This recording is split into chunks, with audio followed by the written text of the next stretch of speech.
क्या हो गया?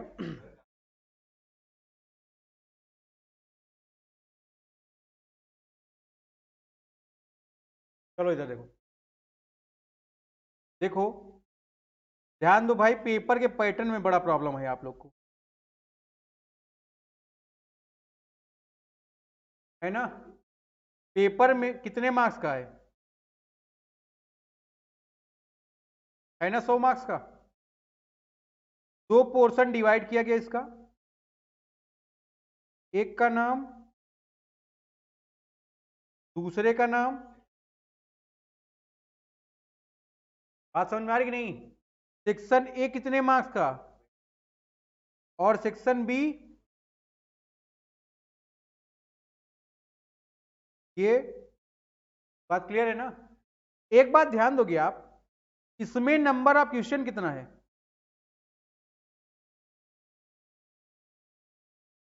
एक। एक है, और ये क्या भैया, कंपलसरी सेक्शन है, ठीक है ना? ये क्या है आपका, ऑप्शनल है। इसको देखोगे, इसमें एक क्वेश्चन, इसके दो पार्ट ए और बी, है ना? दोनों पार्ट 10-10 मिनट,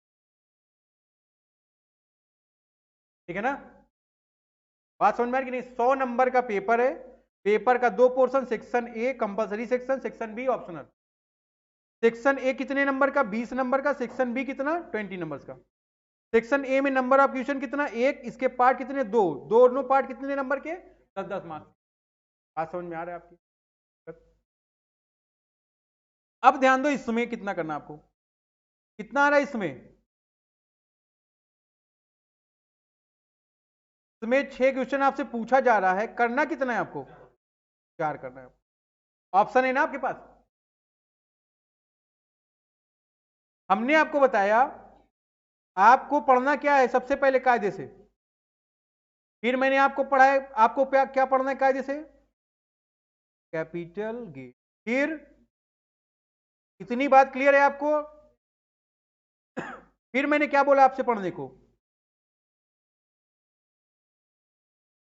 इंडिविजुअल, एचयूएफ और फर्म। 1, 2, 3, 4, 5 और 6, टैक्स लाइबिलिटी इंक्लूड है, इसको ध्यान रखना सब लोग। अब अगर देखो, ये 6 चैप्टर आपके तैयार हैं, कायदे से आप अच्छा नंबर गेन कर।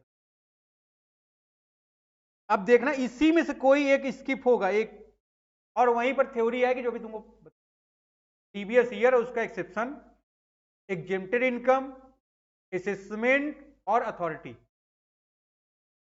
बात समझ में आ रही है? कोई बहुत बड़ी चीज अब नहीं रहेगी तुम्हारे लिए, ठीक है ना? एकदम जैसे रोजमर्रा की जिंदगी चल रही है वैसे पेपर दो, लिखो, आराम से पेपर। बहुत टेंशन लेके आप करेंगे, नैनीपुल जाने की कोशिश करेंगे तो गड़बड़ हो जाएगा, ठीक है ना? ये बात समझ में आ रही है कि नहीं? ये पैटर्न है, इसमें कोई दिक्कत? अब क्वेश्चन ये लिखना कैसे तुमको, जब बात होगी थ्योरी की, ये सबको क्लियर हो गया ना? न्यूमेरिकल इसी में से आ जाएगा, ठीक है ना? अब बाकी आप मेहनत करें, ऊपर वाला देखेगा, ठीक? जब हम लोग बात करेंगे थ्योरी की, थ्योरी का प्रेजेंटेशन कैसे होगा ध्यान रखोगे। आप जितना तोड़ सकते हो, जितना पार्टीशन कर सकते हो, अपने क्वेश्चन को पार्ट में कर दो, है ना? ध्यान दोगे, यहां पर मीनिंग की बात होगी सबसे पहले।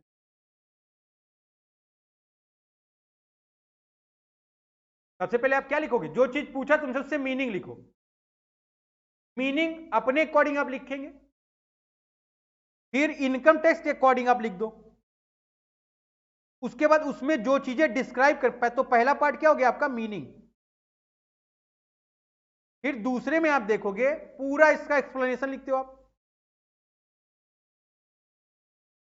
अननेसेसरी बातें हमको इसमें नहीं लिखनी है, जो चीजें एक्ट कर रही है, जो चीजें कह रहा है उसको लिखोगे, ज्यादा सुटेबल हो। फिर तीसरे पे आओगे, क्या लिखोगे? अगर एग्जाम्पल नेसेसरी है, आप वहां एग्जाम्पल होल्ड कर दो, लिख दो। इसके बाद कंक्लूजन में आ जाओ, या रिजल्ट में आ जाओ, या क्रक्स में आ जाओ। तो आपको पार्टीशन ऐसे करना है। अब 20 नंबर का आंसर है 5 5 5 5 हो गया ना, तो आपको यहां नंबर मिलने की गुंजाइश ज्यादा हो जाएगी। अब तुमने क्या किया, उसको भर के थ्योरी की तरह पूरा किताब में पुथन्ने की तरह रख दिया है, क्या करेगा। अब जैसे यहां पर मीनिंग लिखने के बाद जो एक्सप्लेनेशन दे रहे हो, अगर आप पॉइंट में इसको एक्सप्लेन करो और अच्छा रहेगा, है ना। जो मेन पॉइंट है उसको क्या कर दो, आप बोल्ड कर दो, काला पेन से लिख दो, अंडरलाइन कर दो, उसको समझ में आए ना। बात समझ में आ रही कि नहीं सबको। देखो आता सबको है, नंबर वही पाएगा जिसका प्रेजेंटेशन अलग हो, कुछ अलग करेंगे तभी अलग दिखेंगे ना। फिर कंक्लूजन, कंक्लूजन में अननेसेसरी बात बिल्कुल नहीं लिखनी है आप, जो आपने सब्जेक्ट मैटर पढ़ा है उसका कायदे से एक्सप्लेनेशन लिखेंगे, ठीक है ना।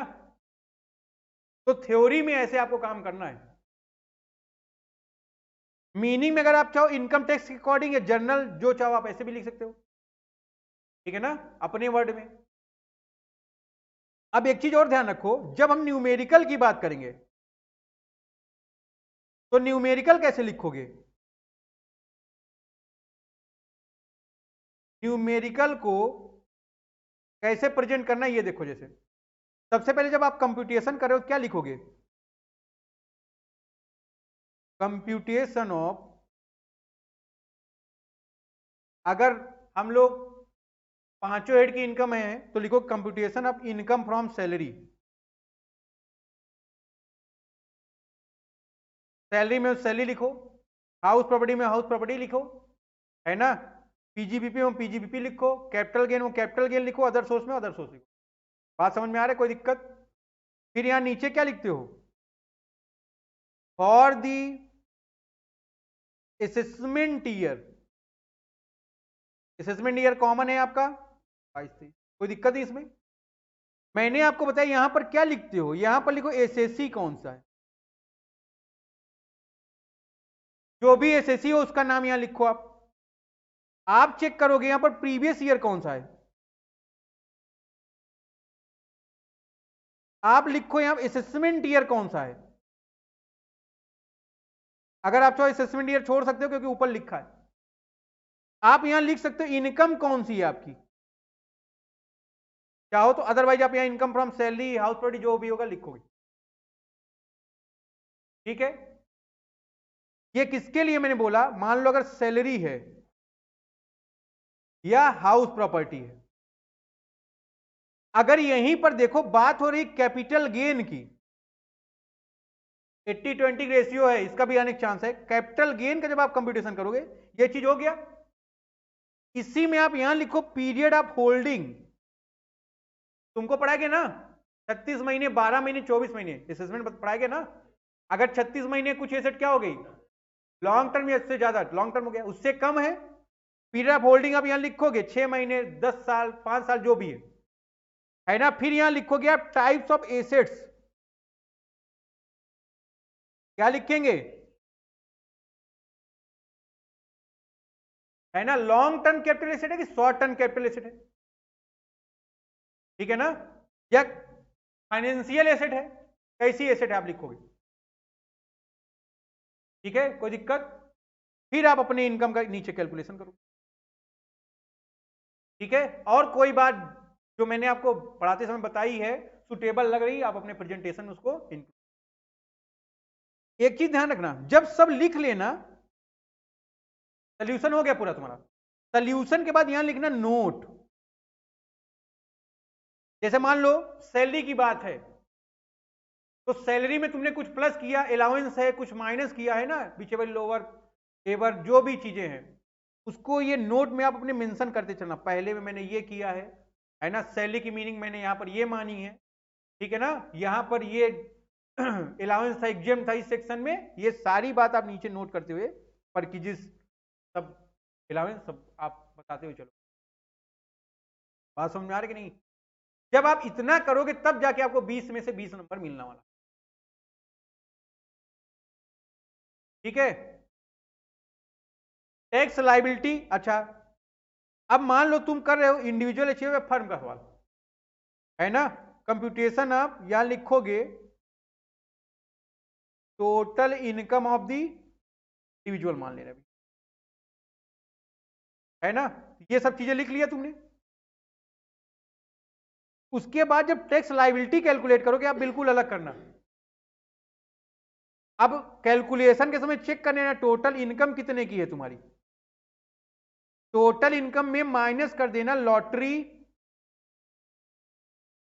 अदर सोर्स का पूरा नहीं बेटा, लॉटरी, हाँ, winning from horse race game, ये सब चीजें। फिर माइनस करोगे उसमें से कैपिटल गेन, है ना, long term capital gain minus करेंगे हम लोग। शॉर्ट टर्म कैपिटल गेन कब माइनस करोगे, अगर सेक्शन 111 ए बोला होगा, स्पेसिफाइड होगा तो, ठीक है ना। उसके बाद आप टोटल कंप्यूटेशन कर लेना। फिर मैंने तुमको पढ़ाया ना, अगर एग्रीकल्चर इनकम इंक्लूड होगी हमेशा टोटल टैक्स लायबिलिटी कैलकुलेट करो और माइनस कर दो 5%, क्या, एग्रीकल्चर इनकम जितनी इंक्लूड होगी, जो बैलेंस आ जाएगा रिमेनिंग उस पर सरचार्ज इंक्लूड करके आप डिफाइन कर लो। बात समझ में आ रहा है। आपको ये प्रोसीजर फॉलो करना है, इसमें कोई प्रॉब्लम वो आपको बताओ। ध्यान रखना हमको मैटर वहां भर के नहीं दिखाना है इनकम टैक्स पेपर, हमको जो चीजें सफिशियंट है क्रीम मैटर देने, है ना, वहां पर हमको पोथी नहीं बननी है, इसको ध्यान रखना है।